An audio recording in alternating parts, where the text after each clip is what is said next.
볼펜 꺼내세요.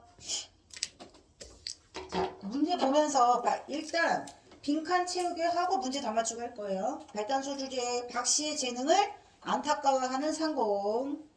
자, 상공 낱말뜻 말해보세요. 상공 낱말뜻. 상자가 무슨 뜻을 가지고 있다 그랬지? 높임. 맞아요. 벼슬하는 사람을 높일 때 상공이라고 써요. 그러니까 20액의 아버지가 높은 간직에 몸담고 있는 사람이야. 그래서 이상공이라는 호칭을 쓰는 겁니다. 호칭이에요, 호칭. 자, 그리고 박씨의 재능을 안타까워하는 상공은 박씨의 겉모습보다 뭘 더 중요하게 생각한다? 내면을 더 중요하게 생각한다. 자, 핵심 포인트 1번. 당시 사회 문화적 상황이 여자는 출중한 능력을 지녔어도 그 능력을 제대로 발휘할 수 없었어요. 이유가 뭘까요? 남녀가 유별하기 때문에 여자는 집안일을, 남자는 바깥일을. 다시 말하면 여성의 사회적 진출을 제약하고 있었다.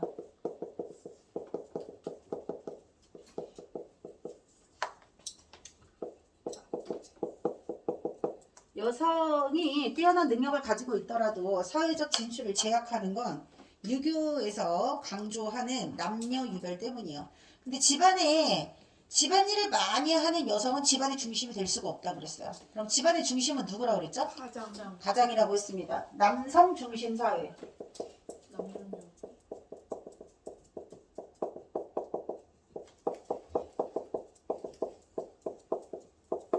남성 중심사의 상징적 의미가 가부장제예요. 가부장제의 잘못된 오래된 나쁜 인습 중에 하나가 남존여비라고 했습니다. 여자는 무조건 뭐 해야 돼요? 복종. 여자는 복종. 남자한테 순종. 순종적이고 소극적이고 집안일만 충실하게 하면 그게 여자야. 그러니까 여자로서의 역할을 다 하는 거야. 근데 지금은 여성의 사회적 진출을 안 하면 안 되는 이유가 뭐 때문일까요? 전쟁이 나고 난 다음에 남자들이 다 죽었지. 남자들이 죽으니까 남자들이 해야 하는 역할을 여성도 하게 된 거예요. 이제 박시전을 통해서 억눌려 지내던 여성들이 이제는 자유롭게 자신의 능력을 마음껏 발휘하고 싶은데 현실적으로는 그게 돼? 안 돼? 안 돼. 그러니까 상상 속에서 박씨를 통해서 대리만족하려고 여성 독자들의 그런 어떤 취향이 반영되어 탄생한 작품이다. 자, 그 다음에 전개 빈칸. 자, 박씨가 10액에게 준 게 뭐예요? 10액에게 준 게 뭐예요? 연적입니다. 연적. 자, 연적을 통해서 장원급제 시켰어. 이것도 박씨의 무슨 능력? 비범한 능력 중에 들어간다고 했습니다. 그 다음 핵심 포인트는 박씨와 10액의 갈등의 원인은 뭐 때문이에요? 추한 외모 때문입니다. 추한 외모. 그래서 전반부에서 후반부로 전환되는 게 변신이라고 했습니다. 자, 1번 알맞지 않은 것은 4번입니다. 박씨는 자신을 박대하는 남편이 벌을 받아 자신의 잘못을 뉘우치기를 바라기보다는 박대를 그대로 받아들인다. 순종한다. 뭐니까? 자신이 박대를 받는 건 하늘의 운명이라고 생각하는 거야. 운명론적 세계관. 운명론적 가치관. 자신이 처한 처지를 순순히 받아들인다. 그 다음 2번 1번. 그 다음 3번 1번. 비범한 능력이 많이 발휘되는 곳에 비현실적인 사건도 일어납니다. 그래서 영웅소설에서 비현실적이고 비범한 능력이 막 부각되는 그 장면을 전기적이라고 한다고 그랬어요. 전기적. 그 다음 71쪽 전개 2번 보세요. 추한 용모로 박대당하는 것을 자신의 운명으로 받아들인다. 운명은 뭐한다? 수용해라. 현실 순응적 태도.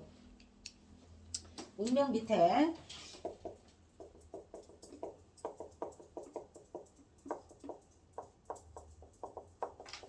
현실 순응적이라는 말은 체념하고 자신의 처지를 그대로 받아들이라는 뜻이에요. 순종하라는 뜻입니다. 수용하고 체념하고 순응한다. 무엇을? 운명을. 자, 핵심 포인트 3번을 보시면 박씨를 대하는 인물들의 태도는 다릅니다. 상공은 재주와 덕행을 중시하는 인물이에요. 부인은 박씨의 추한 외모만 보고 판단하는 사람이에요. 계화는 박씨의 처지를 안타까워하면서 박씨 곁을 지키는 인물이에요. 상공과 계화를 제외한 집안의 모든 사람들이 박씨를 박대한다. 자, 그리고 전개 3번에서 너의 애군이 다 끝났으니 누추한 허물을 벗어라. 밑에 보세요. 허물을 벗고 변화하는 술법. 비현실적인 사건에 해당합니다. 변화하는 술법을 딸에게 가르쳐주고 허물을 벗거든 옥으로 된 함을 짜달라고 해서 그 속에 넣어 들어와라. 박씨의 변신을 도와주는 박처사의 역할을 말해보세요. 조력자. 조력자. 자, 체크 문제 4번, 2번입니다. 외모로 판단한다고 해서 이걸 틀린단 말이야. 고쳐. 왜 틀렸어? 몇 번이라고 했어요? 저 5번이요. 상공은 여자를 무시하는 이런 박씨를 지금 부인을 무시하는 게 아니라 부인의 잘못된 생각을 바로잡으려고 질책하는 거야. 그러니까 잘못된 생각이 있으면 엄하게 가장으로서 꾸짖는 그런 역할도 하는 거죠. 부인은 도대체 박씨가 뭐가 잘못됐다고 이렇게 미워하느냐. 잘못된 거잖아요. 그래서 두 사람의 가치관의 차이를 알 수 있고 상공이 부인에게 박씨를 구박하면 안 된다고 질책하는 것은 가장으로서 집안의 어떤 역할을 하는 거죠. 그 다음 5번 4번입니다. 인간의 힘으로 결정되는 게 아니라 하늘의 뜻입니다. 하늘의 뜻은 어떻게 하라고? 받아들여라. 그 다음 6번 애군입니다. 애군 손가락질 당하면서 추하게 살아가는 애군이 다 끝나서 이제 뭐 했어요? 변신했어요. 자, 그 다음에 전기 3번 소주제 등갑술로 허물을 벗고 절세가 인이 된 박씨. 자, 전반부 갈등이 해소됐습니다. 등갑술로 허물을 벗는 건 고전소설의 특징 뭐예요? 비현실적인 사건. 비현실적인 사건에 해당한다. 전반부에서 후반부 이야기로 전환되는 전환점이다. 가정 내 갈등이 끝나고 이제는 뭐가 시작돼요? 국가의 위기 상황이 시작됩니다. 자, 병자호란 당시 사건을 차용했습니다. 병자호란과 똑같은 거. 조선이 전쟁에서 패했다. 조선이 전쟁에서 패한 이유. 자기들끼리 의견이 안 맞아. 상상 아닙니다. 상상해서 말하면 안 됩니다. 전쟁에서 패한 이유가 뭘까요? 약해서? 약해서? 이렇게 말하면 역사 시험 문제가 되는 겁니다. 지금 문학 시험이에요. 지금 이 이야기를 왜 만든 거죠? 여자 그거. 아니, 박시전 왜 창작한 거라 그랬죠? 복수하고 싶은 거라 그랬죠. 복수하려면 전쟁에서 이겨야 될 텐데 안 이겼어요. 졌어요. 박시전을 읽은 사람 이유를 알 텐데. 이 또한 하늘의 뜻이니 어쩔 수 없는 겁니다. 조선이 청나라와 싸워서 진 건 하늘의 뜻이라 어쩔 수가 없었던 거야. 영웅일지라도. 근데 복수를 해서 전쟁에서 승리하는 것이 아니라 그건 바꿀 수가 없으니까 어떤 상상력을 발휘한 거야. 청나라 놈들을 혼내주기 위해서 영웅을 만들어낸 거예요. 영웅도 할 수는 없다. 뭐를? 운명을 바꿀 수는 없는 거야. 박씨가 그랬잖아. 이렇게 홀로 외롭게 구박받으며 사는 것도 내 운명이 어쩔 수 없다. 하늘을 탓할 필요 없다. 이랬으니까. 자, 그러면 거기 오른쪽에 절정 보세요. 절정.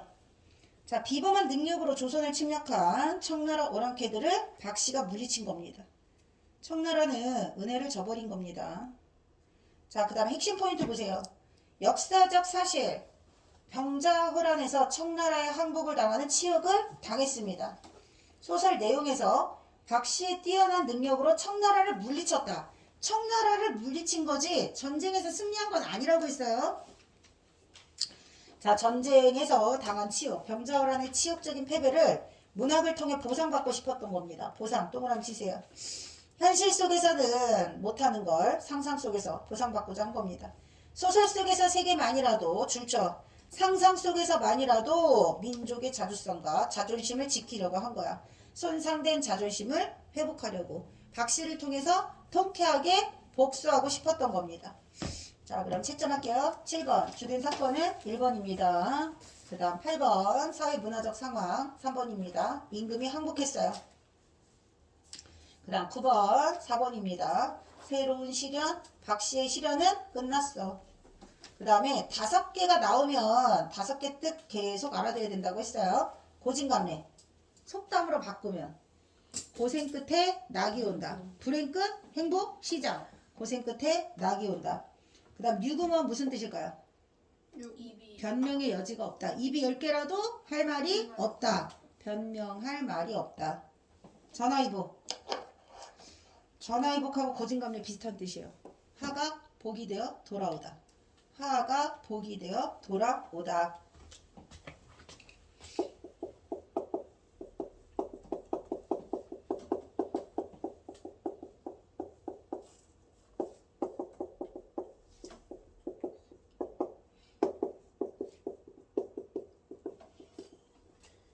자, 살다 보면 인생에 누구나 한 번쯤은 불행한 일도 겪게 되고 행복한 일도 겪게 돼요. 뭐 횟수의 차이는 있을지 모르겠지만 늘 항상 화는 복이 되어 돌아올 때가 있고 쓴 것이 다하면 단 것이 올 때도 있고요. 흥한 것이 다하면 슬픈 것이 오게도 되어 있어. 공통점이 뭐야? 행복과 불행은 영원하지 않아. 영원한 행복도 영원한 불행도 없는 거야. 그래서 앞일은 아무도 예측할 수 없어요. 그래서 이렇게 같이 세트로 많이 들어가는 거야. 행복도 불행도 영원한 것은 없다. 행복하다고 나대지 말고 자중하시오. 불행하다고 낙담하지 말고 힘내시오. 이럴 때 쓰는 말이야. 그걸 모두 합치면 인생 만사 아무도 어떻게 될지 알 수 없는 거다. 세용지마 그거 한문 시간에 배웠죠? 국경지방에 있었던 옹기장이의 할아버지에게 아들이 있었어요. 아들이 크게 다쳐서 다리가 부러졌어. 그래서 귀한 아들이 몸을 다치니까 할아버지가 너무 슬펐죠. 근데 얼마 뒤 전쟁이 나고 다리를 다친 아들은 징병되지 않았어. 그래서 유일하게 살아남았어. 거기서 나온 말이에요. 그러니까 오늘 불행하다고 해서 내일 불행할 거라는 건 아무도 예상할 수 없는 거죠. 자, 그럴 때 쓰는 말이다. 자주 나오는 표현이에요. 그다음 과유불급은 무슨 뜻일까요? 과해서 좋을 게 없고 맞아요. 과한 것이 꼭 좋은 것만은 아니에요. 너무 지나치면 모자랍니다.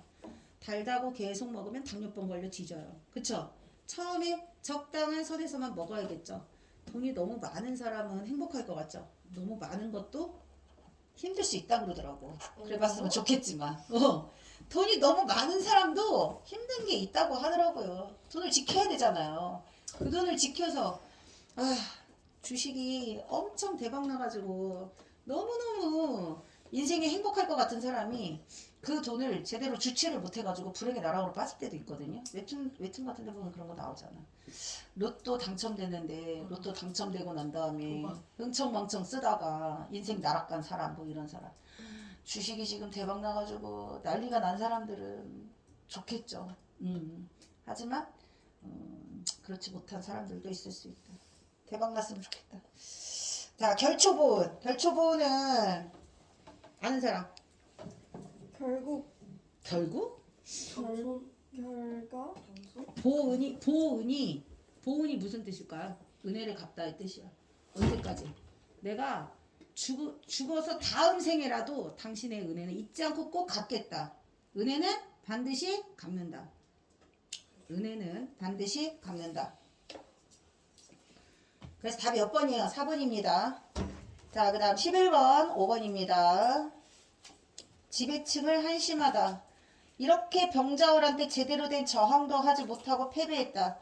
지배층을 무능하고 힘없는 그런 사람으로 그리는 게 굉장히 많아요. 유충열전이나 소대성전 같은 영웅소설에서 병자호란을 소재로 하잖아? 그럼 지배층의 무능한 비판. 근데 이 지배층은 주로 남성 양반에 대한 비판일 수 있어요. 근데 그 남성 양반을 비판하는 건 여성 독자층이겠지. 그러니까 우리도 할 수 있다는 걸 남자들한테 보여주고 싶은 거야. 무능한 지배층, 무능한 남성들을 간접적으로 비판하는 여성 영웅소설이란 뜻이에요. 그리고 전쟁 중에 몰락한 가문들도 있다. 무능한 지배층이 꼭 하는 것 중에 하나가 있어. 간신에 휘둘리고 충신을 알아보지 못하고 어떻게 해요?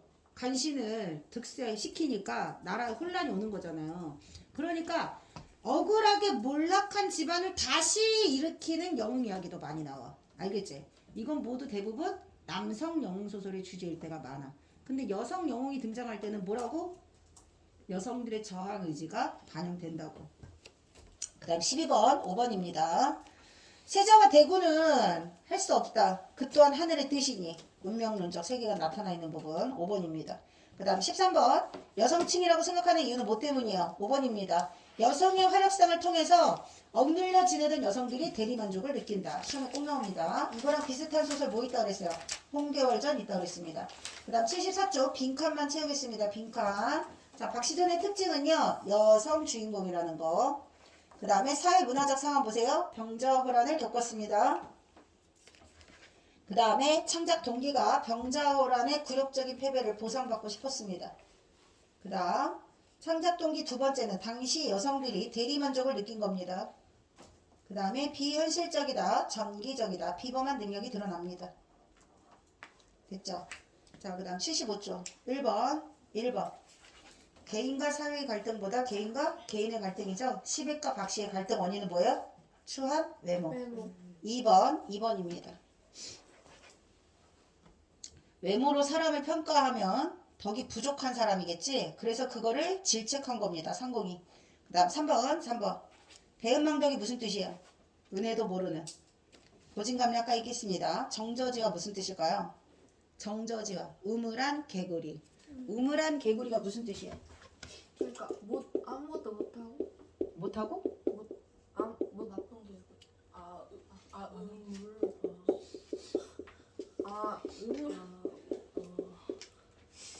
좁은 식견으로 세상을 다 알고 있는데 착각하는 사람을 말하는 거야. 아는 만큼 보인다는 말이 있죠. 아는 만큼 보인다. 공부 잘하는 애들이 자기가 모르는 걸 계속 채워나가는 반면 공부 못하는 애들은 모르는 게 뭔지도 못 찾아요. 그러니까 자기가 딱 우물 안에서 우물 안의 개구리는 여기가 모든 세상의 전부인 줄 아는 거야. 근데 하늘은 우물 밖에 넓게 펼쳐져. 이 넓은 우주 안에 있는 우물에서만 보이는 하늘.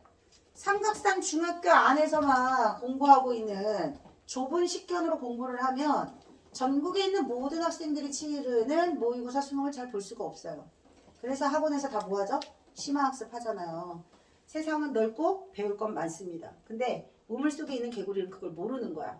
좁은 식견 때문에 자기가 알고 있는 것이 마치 이 세상의 모든 전부이냐, 착각 속에 빠져있는 어리석은 사람이란 뜻이에요. 무슨 말인지 알겠죠? 정저지화, 우물한 개구리. 그 다음 설상가상은 안 좋은 일이 계속되는 거야. 반대가 있어요. 금상첨화. 설상가상의 반대는 금상첨화입니다. 계속 럭키하면 금상첨화, 계속 불행하면 설상가상. 자, 아전인수도 자주 나오는 말이야. 내가 편리한 쪽으로만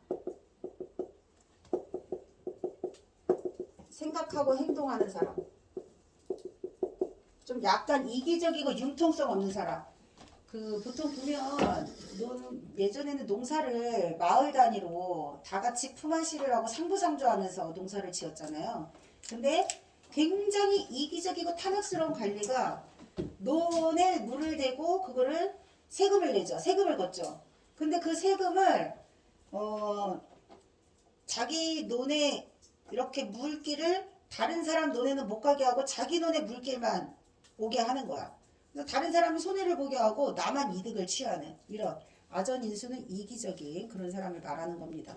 모든 걸 자기 편리한 대로만 생각을 하는 거야. 안 좋은 일을 합리화시키는 거죠. 자기 편리한 식으로 이기적인 사람 말할 때 쓰는 말입니다. 자, 답은 2번이에요. 자, 그 다음 2번입니다. 자, 문학적으로 보상받으려고, 복수하려고, 치욕을 씻으려고. 그 다음 6번, 2번입니다. 자, 여기서는 초인적인 능력으로 영웅이 있어야만 우리가 이 병자호란의 치욕을 복수할 수 있을 거라고 생각을 한 거죠. 그 다음 7번, 4번. 여러분, 일대기적 구성이 뭐예요? 일대기라는 말이 무슨 뜻일까요?